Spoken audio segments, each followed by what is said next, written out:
Hello friends, welcome to my channel sharpen maths. अब हम लोग पार्ट सी का क्वेश्चन देखेंगे और वो जून 2023 में पूछा गया है, रियल एनालिसिस का क्वेश्चन है। ठीक है, तो रियल एनालिसिस का क्वेश्चन है और देखो क्वेश्चन पढ़ते हैं। Let F R to R be a defined as, कोई फंक्शन है जो कि इस तरह से डिफाइन किया हुआ है। Given A belongs to R, let us define the sequence. एक रियल नंबर ले लिया और उसके बाद अब एक सीक्वेंस डिफाइन कर रहा है। कैसे डिफाइन कर रहा है? तो इस तरह से डिफाइन कर रहा है। एक्स नॉट ले लिया ये और एक्स एन के लिए फंक्शन के हेल्प से एक्स एन का फर्दर टर्म्स लाने के लिए फंक्शन का हेल्प ले रहा है। ठीक है, ठीक है। तो क्या है, X not equal to A और X N is equal to F X N minus one, N greater equal to one के लिए, क्योंकि जीरो के लिए तो जीरो दे ही दिया है। तो which of the following statement are true. अगर ए जीरो ले लें, ए है यहाँ पे, ए जीरो ले लें तो सीक्वेंस कन्वर्ज करेगा हाफ पे, ए जीरो लेंगे तो सीक्वेंस कन्वर्ज माइनस हाफ पे, और sequence converge for every this and converge to this. A अगर इसके बीच में लें तो कन्वर्ज करेगा। If A is equal to zero then sequence does not converge, zero लेंगे तो कन्वर्ज नहीं करेगा। ठीक है, तो आपको क्वेश्चन देखने से क्या लग रहा है कि ये सीक्वेंस जो है फंक्शन के टर्म में गिवन है और इसके टर्म्स को निकाल सकते हैं। इससे क्या होगा, इंक्रीजिंग डिक्रीजिंग दिखा सकते हैं, इंक्रीजिंग डिक्रीजिंग पता कर सकते हैं, या फंक्शन ही ऐसे है तो एक्स एन ऐसे है, यानी एक्स एन क्या हो गया, 1/4 plus X to the power N minus one minus X to the power N minus one का होल स्क्वायर, इस टाइप में है। तो सीक्वेंस का जो भी टर्म है ऐसे है, एक्स एन ऐसे निकलेगा। तो सीक्वेंस जो है जनरल सीक्वेंस, वो किस पर डिपेंड कर रहा है, एक्स एन माइनस वन का फंक्शन है, एक्स एन माइनस वन का फंक्शन है। तो मैं फंक्शन का इंक्रीजिंग डिक्रीजिंग यहाँ से एक्स एन माइनस वन पर डिपेंड करेगा।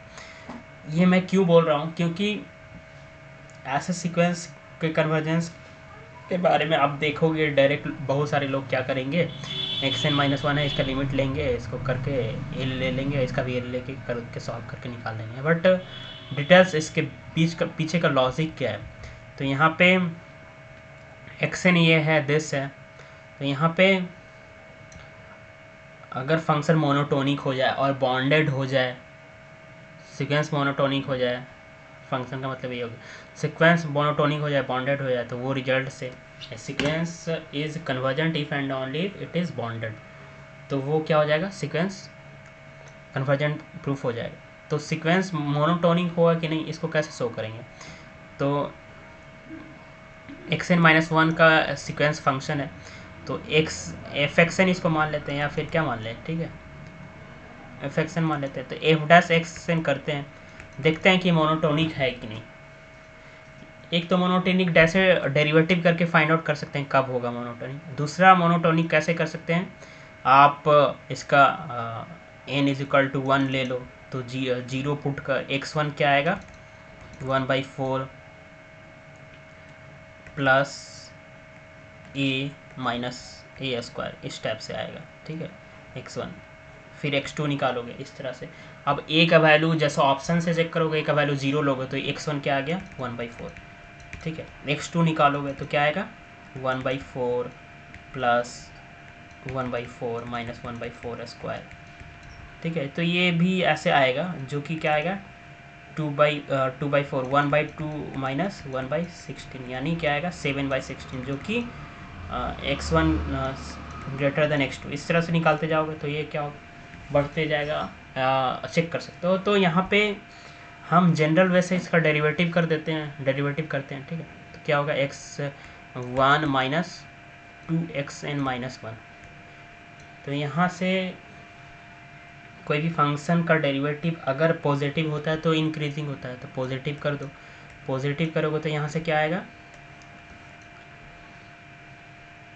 2xn minus one less than one, यानी xn minus one less than 1/2 होगा, तो ये फंक्शन क्या होगा, सीक्वेंस जो होगा मोनोटोनिक इंक्रीजिंग होगा।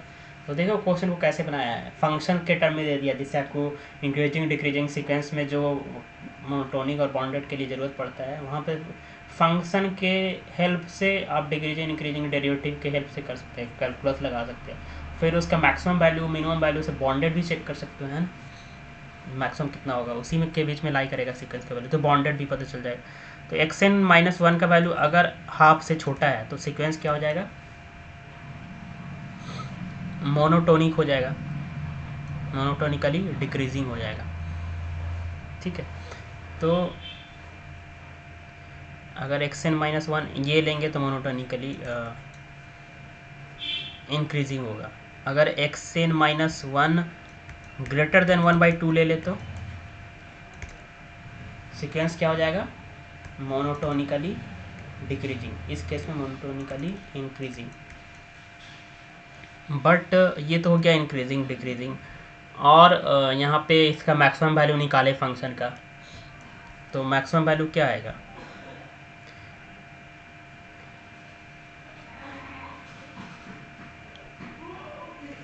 तो डेरिवेटिव जहाँ पे जीरो होगा और डबल डेरिवेटिव पॉजिटिव होगा तो मैक्सिमम होगा, इस तरह से निकलेगा।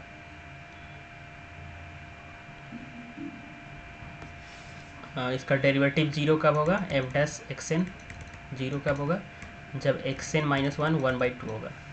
ठीक है, और एफ डबल डैश एक्सएन निकाले तो क्या आएगा, नेगेटिव आएगा, -2 लेस देन 0 आ रहा है, तो इसका मतलब हाफ पे फंक्शन क्या होगा, मैक्सिमम वैल्यू देगा, हाफ पे फंक्शन मैक्सिमम वैल्यू देगा। ठीक है, और तो अब सॉल्व करते हैं फर्स्ट ऑप्शन के लिए। ठीक है, एक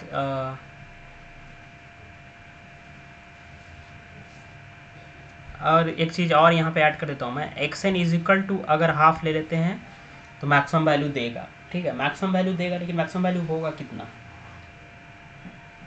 xn-1 अगर कुछ भी ले लो तो यहाँ से क्या होगा, 1/4 प्लस 1/2 माइनस 1/4, तो यहाँ से क्या आएगा, अगर x1 x0 हाफ ले लेते हो तो x1 1/2 ही आ जाएगा, फिर x2 भी 2 आएगा, यानी यहाँ से xn-1 is equal to half के लिए क्या होगा, सीक्वेंस कांस्टेंट सीक्वेंस हो जाएगा, है ना। इतने सारे डेटा हमारे पास आ गए इस क्वेश्चन को सॉल्व करने के लिए। अगर a इज इक्वल टू 0 लिए, a इज इक्वल टू 0 लिए तो क्या आएगा,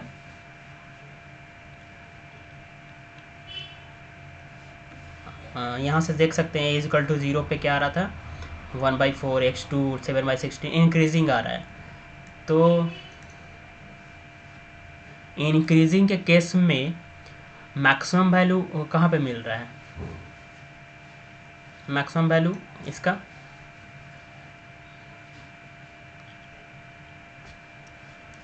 हाफ आ रहा है ना, यानी मैक्सिमम मिल रहा है, और मिनिमम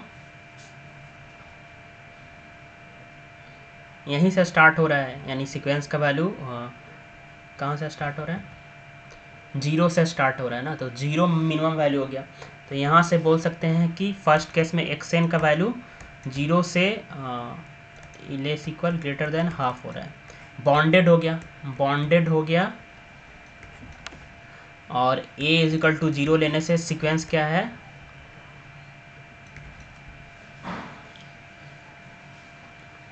यानी मोनोटोनिकली इंक्रीजिंग है कब, जब इसका value a is equal to 0 से हाफ से छोटा ही जाएगा, तो xn-1 लेस देन हाफ तक में क्या है, इंक्रीजिंग है, सीक्वेंस बॉन्डेड हो गया एंड मोनोटोनिक हो गया, मोनोटोनिक इंक्रीजिंग। यहाँ पे निकाला था मैंने कि xn लेस देन हाफ पे monotonically increasing, xn minus half तक ही जाएगा ये, क्योंकि मैक्सिमम हाफ तक जा रहा है xn का वैल्यू, तो xn-1 का वैल्यू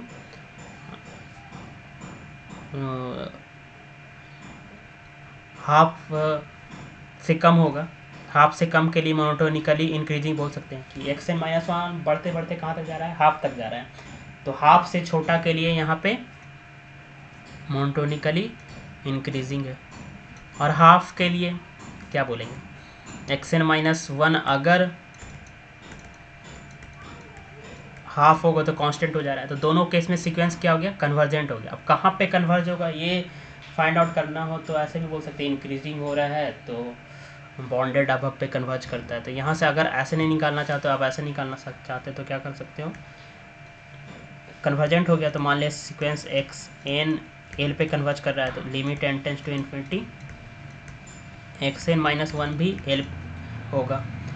तो वो जो रिजल्ट है एल यहाँ से एफ एक्स में लगा लेते हैं, इसमें इस चीज़ में कहाँ पे, यहाँ पे दोनों तरफ limit n tends to infinity लगा देते हैं। तो क्या हो जाएगा, l is equal to 1/4 plus l minus l square. तो यहाँ से एल कट गया तो क्या हो गया, l square is equal to 1/4। तो एल का वैल्यू प्लस माइनस 1/4 1/2। तो 1/2 माइनस 1/2 होगा true, l is equal to minus 1/2 true होगा, नहीं होगा। क्यों नहीं होगा, क्योंकि ये सीक्वेंस का टर्म पॉजिटिव है तो वो कन्वर्ज भी पॉजिटिव वैल्यू पे ही कन्वर्ज करेगा, है ना, सारा टर्म पॉजिटिव है। तो ये गलत हो गया। तो यहाँ ऑप्शन क्या हो गया, ए इज इक्वल टू 0 पे सीरीज हाफ पे कन्वर्ज करेगा। सेकंड ऑप्शन बोल रहा है ए इज इक्वल टू 0 लेंगे तो सीक्वेंस क्या होगा, माइनस हाफ पे कन्वर्ज करेगा, गलत। थर्ड ऑप्शन का बोल रहा है ए इज इक्वल टू 0 लेंगे सीक्वेंस डज नॉट करो, ये भी गलत। तो हुआ क्या, ए इज इक्वल टू 0 लेने पे सीक्वेंस जो हो गया मोनोटोनिक हो गया, इंक्रीजिंग हो गया मोनोटोनिक, और बॉन्डेड हो गया। बॉन्डेड कितना से हो गया, हाफ से बॉन्डेड हो गया। एक्स से माइनस ज़्यादा से ज़्यादा हाफ तक ही जा सकता है ना। तो मोनोटोनिक हो गया, बॉन्डेड हो गया, तो सिंगल्स कन्वर्ज हो गया, कन्वर्ज करेगा तो एक्सन मान लिया एल पे लिमिट होगा, और एक्सन लिमिट इस चीज़ में दोनों तरफ लगा दिए तो एल का वैल्यू क्या आ गया, हाफ आ गया। ठीक, अब थर्ड ऑप्शन को देखते हैं। अगर action converge for every A minus half से, ठीक है, ए कहाँ बिलोंग कर रहा है, माइनस हाफ से 3/2 में।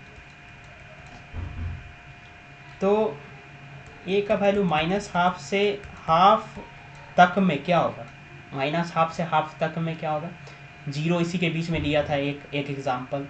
तो इंक्रीजिंग हो रहा था, बॉन्डेड हो रहा था, और कन्वर्ज किस पे कर रहा था, हाफ पे कन्वर्ज कर रहा था। तो ये तो क्लियर है कि अगर इसके बीच में कोई भी नंबर लेंगे, क्योंकि इंक्रीजिंग इसलिए भी होगा क्योंकि एक्सन इस रीजन में बॉन्डेड हो जाएगा, एक्सन बॉन्डेड हो जाएगा हाफ से, है ना, और इंक्रीजिंग है इस रीजन में क्योंकि एक्सन लेस देन हाफ पे क्या हो रहा है, एक्सन लेस देन हाफ पे, action minus 1 less than half पे फंक्शन के डेरिवेटिव से इंक्रीजिंग आ रहा है। तो यहाँ से यहाँ तक तो इंक्रीजिंग आ रहा है, और हाफ पे कांस्टेंट है तो बोल सकते हैं monotonically increasing, not strictly increasing, monotonically increasing, और बॉन्डेड हाफ से तो कन्वर्ज हो गया। मेन चेक करना है हमें हाफ से 3/2 में। तो हाफ से 3/2 में फंक्शन क्या होगा, तो यहाँ पे एक डेरिवेटिव मैंने निकाला था कि हाफ से बड़ा होगा तो ये मोनोटोनिकली इंक्रीजिंग होगा, है ना। हाफ से आप कोई भी वैल्यू ए का ले लो, ए का वैल्यू 1 ले लो, इस रीजन में तो क्या करोगे, देखोगे कि x1 greater than x2, x2 greater than x3 आएगा, डिक्रीजिंग आएगा। ऐसे भी डेरिवेटिव से हम लोग बोल सकते हैं कि एक्सन का वैल्यू, एक्सन माइनस 1 का वैल्यू हाफ से बड़ा है तो डिक्रीजिंग, तो डिक्रीजिंग तो पता चल गया, डिक्रीजिंग है, बॉन्डेड है, क्योंकि एक्सन माइनस 1 का वैल्यू हाफ से बड़ा कुछ भी लो, उस वैल्यू के लिए एक्सन का वैल्यू क्या आएगा, डिक्रीजिंग आएगा, है ना। एक्सन माइनस 1 का वैल्यू हाफ से बड़ा लो, ठीक है, तो एक्सन क्या होगा, मोनोटोनिकली डिक्रीजिंग होगा, और हाफ से बढ़ते जाएंगे तो कहाँ तक जाएगा,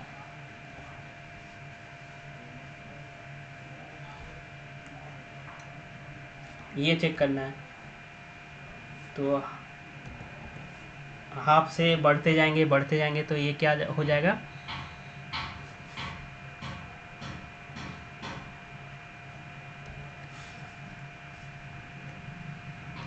ए का वैल्यू 1 ले लें या फिर उससे बड़ा कुछ भी लेंगे। तो देखो आपकी A1 क्या आएगा, 1/4 प्लस 1 माइनस 1 स्क्वायर, तो 1/4।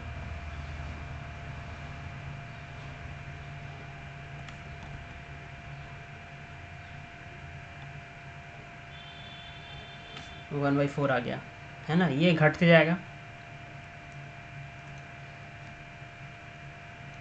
A2 निकालेंगे तो फिर 1/4 प्लस 1/4 माइनस 1/4 16।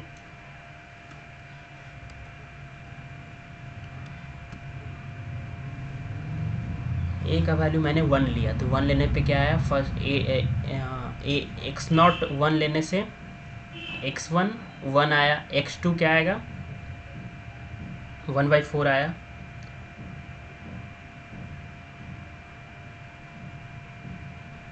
डिक्रीज करते जाएगा, डिक्रीज करके कहाँ तक जाएगा, डिक्रीज करेगा और डिक्रीज करके ये क्या हो जाएगा, पॉजिटिव टर्म है तो बॉन्डेड होगा, एक से तो छोटा होगा ना। यहाँ से बोल सकते हैं कि डिक्रीजिंग के केस में इसका वैल्यू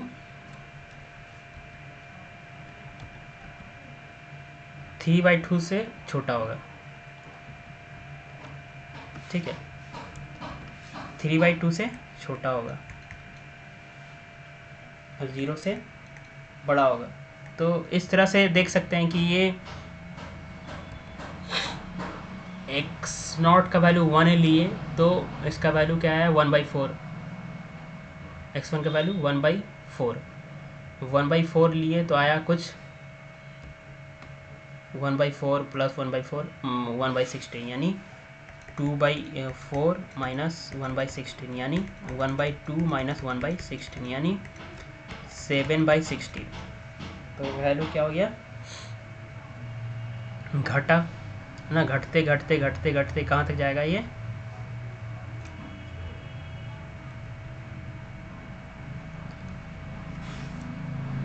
बॉन्डेड होगा। ये तो यहाँ से मोनोटोनिक और बॉन्डेड हो गया तो एक्स इन कन्वर्ट कर जाएगा कोई एल पे, तो फिर वही कर देंगे L 1/4 plus l minus l square. तो यहाँ से एल का वैल्यू 1/2 और माइनस 1/2 आएगा, तो सीरीज क्या आएगा 1/2 पे कन्वर्ट करेगा। तो ये जो सीक्वेंस है -1 से हाफ ए का वैल्यू कुछ भी लेंगे तो ये क्या होगा, डिक्रीजिंग है, बॉन्ड इंक्रीजिंग है, बॉन्डेड, इसलिए कन्वर्ज करेगा, हाफ पे कन्वर्ज कर रहा है।